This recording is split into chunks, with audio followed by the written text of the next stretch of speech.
Hi guys, my name's Richard Winstone with Over 50s Money, and today I want to talk to you a little bit about equity release. The main focus of this video is to discuss why it might be better for people who are considering equity release in 2022 to do it as early as possible, preferably get the process started right now. For those of you that don't know what equity release is or want to learn a little bit more, if that's what you're looking for on these videos, then there'll be some suggested videos at the end. You can find them on our YouTube channel, or if you go to the description below this video, I've included a few links to our website where we've got loads of information on equity release. You can find out everything there and how to get started with the process if you need to.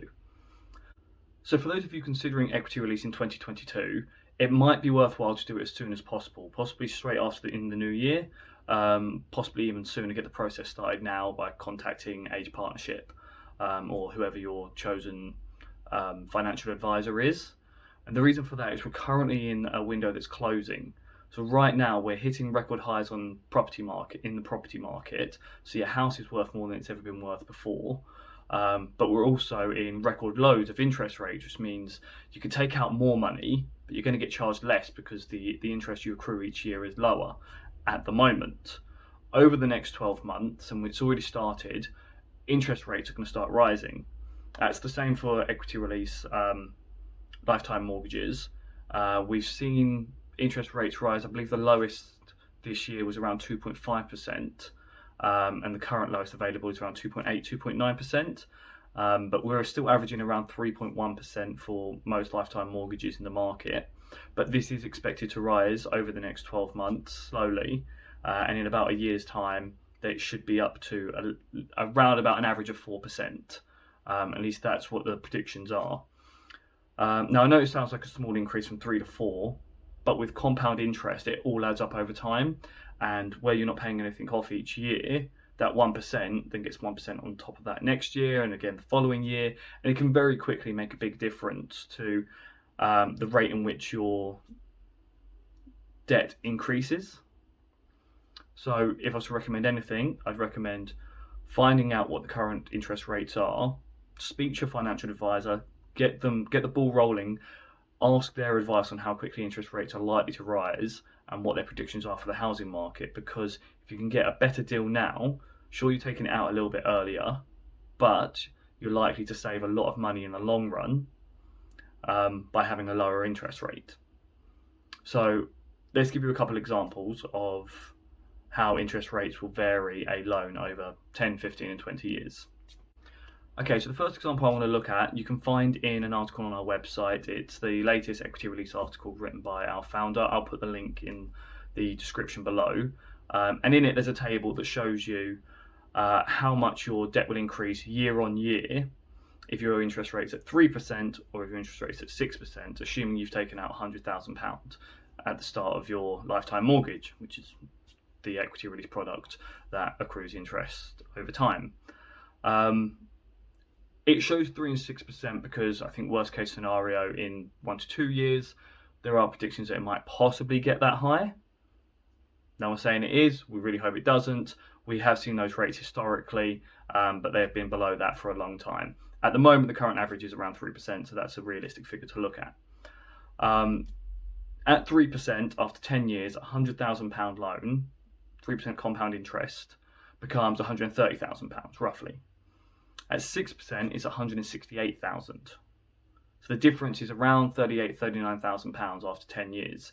If you look at 20 years, then the £100,000 at 3% compound interest is £175,000, which is still below doubling your debt, and it's taken 20 years to get there. I'm assuming over that 20 years, your house would have increased in value as well. So when you pass away or move into long-term care, the equity from your house should be higher than the loan you've taken out. But over that time, if you had a 6% interest rate, your debt would be £302,000. So at 3%, after 20 years, you've not doubled your debt. But at 6%, you've over tripled your debt. It's at £127,000 more than the 3% interest rate. So you can see how, small increases in your interest rate over a long period of time makes a huge difference. Okay, so this second example isn't on our website, it's just something I've written down. But you can follow the calculations here and double check them online if you want to. So for the second example, let's look at someone taking out £50,000 in equity from their home, which is roughly around the average figure that people do actually take out. And let's look at a 3% interest rate and a 4% interest rate on that £50,000 and the effect of their debt over the effect of that interest rate on their debt over 10, 15 and 20 years. So after 10 years at 3% compound interest, £50,000 equity will become a £67,000 debt, but at 4% it's a £74,000 debt. So after 10 years you've accrued an extra £7,000 of unnecessary debt because you've waited a year and the interest rates have gone up 1%.